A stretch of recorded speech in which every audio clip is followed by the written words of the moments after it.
The research on healthy aging after 60 keeps landing on the same finding. It's not one dramatic change that makes the biggest difference. It's a set of small, consistent daily habits, most of which cost nothing, take very little time, and are available to almost anyone.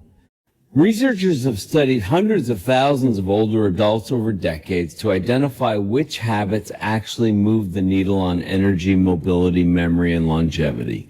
10 rise above the rest. Some of them you already do. A few may surprise you. One of them, number 7, carries a research finding that most people find genuinely shocking. A finding that the National Institute on Aging says rivals the health impact of smoking. Stay with me. Here's why daily habits matter more after 60 than they did at 40. Body's ability to self-maintain, to recover from stress, preserve muscle, protect the brain, regulate energy gradually needs more support as we get older. Not a dramatic amount more, but a consistent, steady more. Done together, these 10 habits work like a system.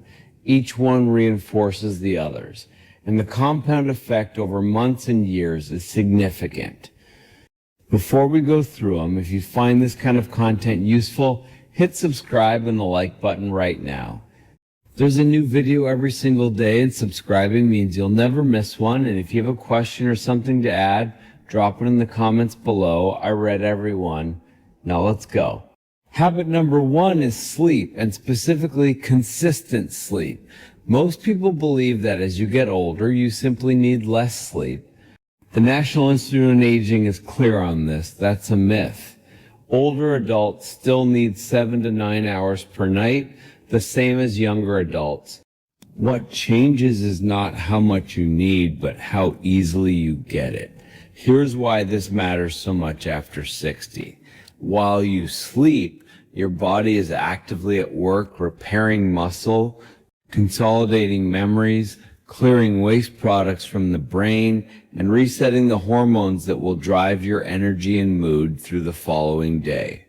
The NIH describes sleep as a period of essential biological repair that cannot be fully replicated any other way. Consistent timing matters as much as duration. Going to bed and waking up at roughly the same time every day, including weekends, keeps your body's internal clock calibrated. Disrupting that rhythm, even for 1 or 2 nights, can leave you feeling off for several days. Practical start: choose a bedtime you can actually keep and treat it like a standing appointment with yourself. Habit number 2 is hydration, and there is a specific reason this becomes more important as we age. After 60, the body's thirst signal becomes less reliable. You can be meaningfully low on fluids before you feel any urge to drink at all. And quiet dehydration affects digestion, joint comfort, blood pressure, and energy levels long before it announces itself in any obvious way. The Mayo Clinic specifically flags this in guidance for older adults. Do not rely on thirst alone to tell you when to drink. One of the most effective fixes is to make water the very first thing that enters your body each morning. 2 full glasses, about 32 ounces total, before coffee, before breakfast, before anything else. It gets your digestion moving, supports joint lubrication, and gives many people a genuine energy lift before the day has even started. Practical start: put a glass of water on your nightstand tonight and drink it before you stand up tomorrow morning. Habit number 3 is eating enough protein, and most people over 60 are falling short without realizing it. Here's what's happening in your body. After 60, there's a gradual age-related process researchers call sarcopenia, the slow loss of muscle that creeps in as we age. It's remarkably common, and it's one of the main reasons older adults feel weaker, less steady on their feet, and more easily tired over time. What makes it harder: after 60, your body becomes less efficient at converting the protein you eat into new muscle. You have to consume more of it to get the same result you got at 40. Multiple research reviews published in the NIH's Biomedical Library recommend that older adults aim for roughly 1.2 grams of protein per kilogram of body weight per day, meaningfully higher than the standard guideline that was designed for younger adults. Talk to your doctor about what's right for your specific situation. Good everyday sources that work for most budgets: 2 eggs at breakfast, a cup of Greek yogurt, a palm-sized piece of salmon or chicken, a cup of lentils or beans with lunch. Getting 2 or 3 of those into your day consistently makes a real difference over time. Habit number 4 is keeping your meals as close to whole, recognizable ingredients as possible. You don't need a specific diet label to follow this. The consistent thread across decades of nutritional research, including work reviewed by Harvard Health Publishing, is straightforward. The closer a food is to its original form, the more reliably it supports your body. Fruits, vegetables, lean proteins, whole grains, healthy fats like olive oil and nuts. Ultra-processed foods, by contrast, tend to drive low-grade inflammation and unstable energy throughout the day. A simple working rule: if every ingredient on the label is something you can picture in its natural form, something that grew, swam, or grazed, you're in good shape. If the list has 15 items and you can't picture half of them, it's probably worth putting back. Practical start: at your next grocery trip, swap one packaged snack for a whole food alternative. A handful of walnuts, a piece of fruit, a container of plain yogurt, one swap at a time. Habit number 5 is actively managing stress, and this one is underestimated by most people. The National Institute on Aging identifies chronic, unmanaged stress as a meaningful driver of accelerated aging. Not short-term stress, that's normal and the body handles it. It's the stress that never fully switches off that quietly wears on the heart, the immune system, and the brain over time. The good news: the most effective stress reliefs for older adults are also the most accessible. Moderate exercise, time outdoors, a creative hobby that fully absorbs your attention, social connection. Many of these are already on this list. The key is that stress relief needs to be deliberate. It doesn't happen automatically. Practical start: identify one activity that gives your mind a genuine rest and your nervous system a real break. Put it in your week on purpose, several times. Habit number 6 is daily walking. And the research behind this is more compelling than most people know. A major review published in the NIH's Biomedical Library analyzed the full spectrum of walking's effects on older adults. The findings: regular walking reduces the risk of cardiovascular disease, cognitive decline, and dementia, while improving mood, sleep quality, and overall longevity. The Harvard T.H. Chan School of Public Health followed more than 16,000 older women over 4 years and found that those walking roughly 4,400 steps per day, which is approximately a 25 to 35-minute walk, had a 41% lower death rate compared to those walking far less. You don't need to count steps or wear a tracker. 20 to 30 minutes of walking most days puts you squarely in that protective range.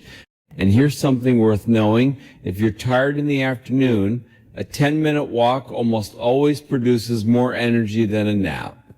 The mood and energy lift from walking is documented and real. Practical start: a walk after breakfast or after dinner, same time, same basic route every day. Consistency is what turns it into a habit. We're halfway through the list. If this is landing for you, hit the like button now. It genuinely helps more people over 60 find this kind of content. And if you know someone who would benefit from this, share it with them. Now, number 7. This is the one that surprises most people. Habit number 7 is staying socially connected. And the research finding behind this one is not what most people expect.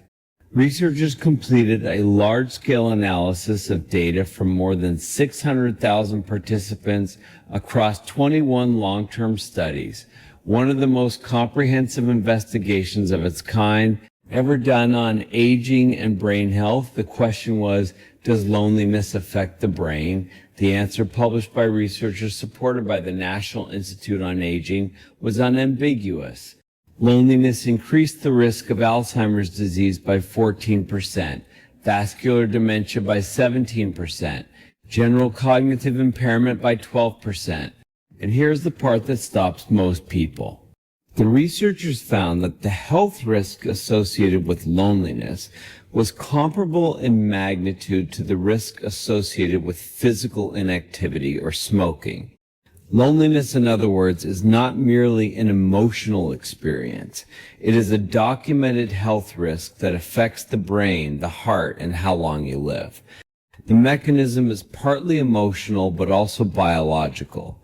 Social interaction keeps the brain actively engaged, regulates stress hormones, and provides a kind of cognitive stimulation that solitary activity simply doesn't replicate.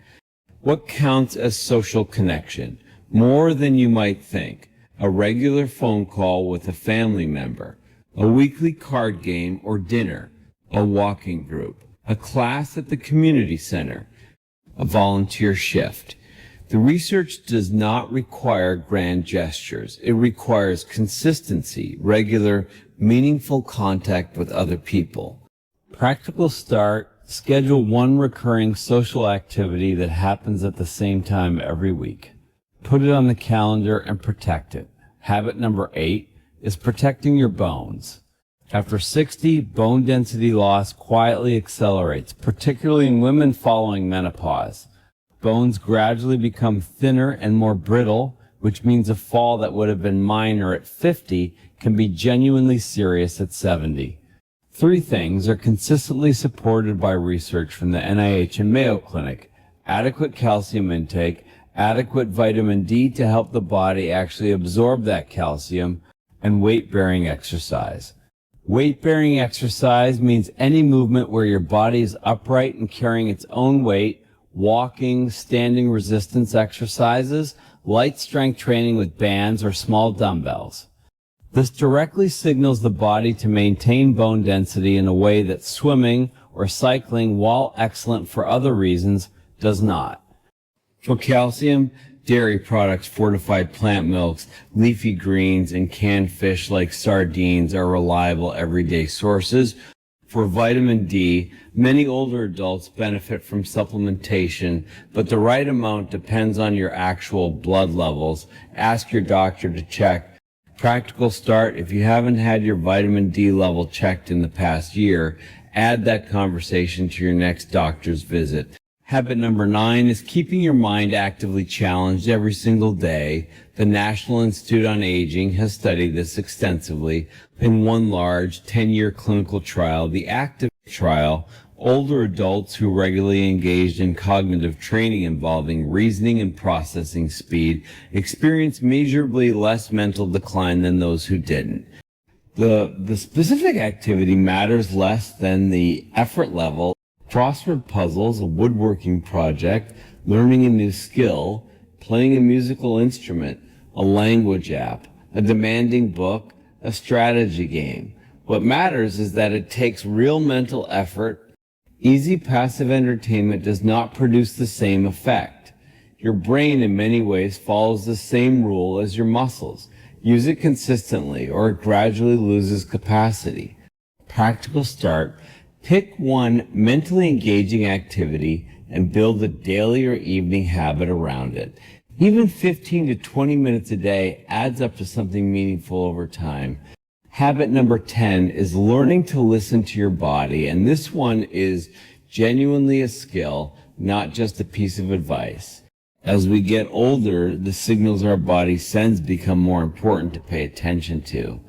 Persistent stiffness, unusual fatigue, or pain that does not ease with rest are worth taking seriously, not pushing through indefinitely. The general principle, supported by the Mayo Clinic and most movement researchers, is this: Discomfort that fades with gentle movement is different from pain that gets worse with movement. The first often means keep going gently. The second usually means slow down and check in with a professional. Learning the difference, your body's version of the difference, is part of aging wisely. Practical start: if something has been bothering you for more than 1 to 2 weeks, make the appointment. Don't wait it out indefinitely. Let's pull all 10 together. Sleep 7 to 9 hours on a consistent schedule. Drink water first thing every morning before anything else.